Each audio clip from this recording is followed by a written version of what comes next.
제닛 옐런 미국 재무장관이 한국을 방문해 미한 양국은 북한의 핵과 미사일 개발을 저지하기 위해 협력을 지속하고 있다고 강조했습니다.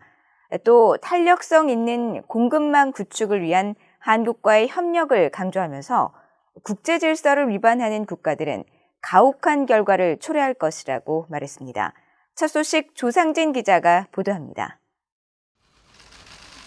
한국을 방문한 제닛 옐런 미국 재무장관이 19일 추경호 한국 부총리 겸 기획재정부 장관과 만나 경제안보를 비롯한 양국의 경제 분야 협력 방안을 논의했습니다. 옐런 장관은 모두 발언을 통해 북한의 계속된 핵과 탄도미사일 개발을 지적하며 미한 양국 간 변함없는 공조 의지를 강조했습니다.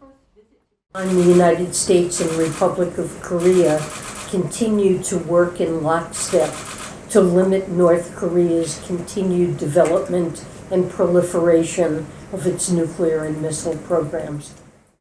옐런 장관은 또 러시아의 우크라이나 침공에 따른 전 세계적인 금융, 유가 시장 동향과 공급망 피해의 우려를 나타내면서 이 같은 어려움에 맞서 양국이 협력해야 한다는 뜻을 전했습니다. 추 장관도 코로나 팬데믹 등에 따른 공급망 교란과 우크라이나 전쟁 이후 원자재 가격 급등에 따른 물가 상승, 이로 인한 통화 긴축이 금융시장 불안과 경기 둔화 우려를 초래하고 있다며 이에 대비한 양국 간 재반 협력 문제에 대해 깊게 논의할 것이라고 말했습니다. 옐런 장관은 또 윤석열 한국 대통령을 예방하고 탄력성 있는 공급망 구축을 위한 한국과의 협력을 거듭 강조했습니다. 한국 대통령실은 옐런 장관과 윤 대통령이 한미 관계가 안보 동맹을 넘어 산업 기술 동맹으로 발전해 나가야 한다는 점에 대해 공감했으며 지난 5월 미한 정상회담에서 양국이 합의한 외환 시장과 관련한 긴밀한 협의에 대해서도 논의했다고 밝혔습니다.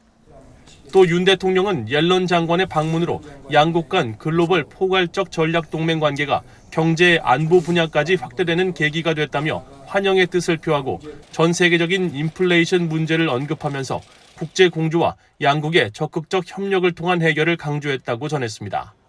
당초 예상됐던 대북 제재 관련 논의는 이뤄지지 않은 것으로 알려졌습니다.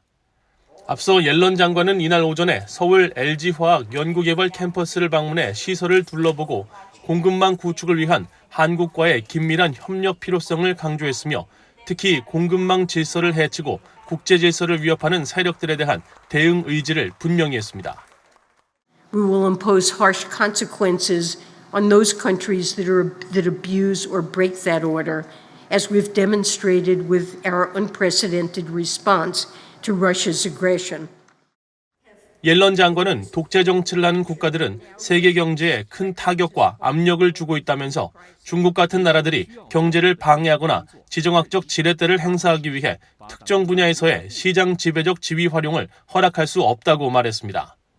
그러면서 우리의 목표는 자유롭고 안전한 무역을 확립하는 것이라며 경제 회복력과 성장, 공급망 회복에 집중해 파트너와 동맹국 간 더 굳건한 경제 성장을 이루도록 해야 한다고 강조했습니다. BOA 뉴스 조상진입니다.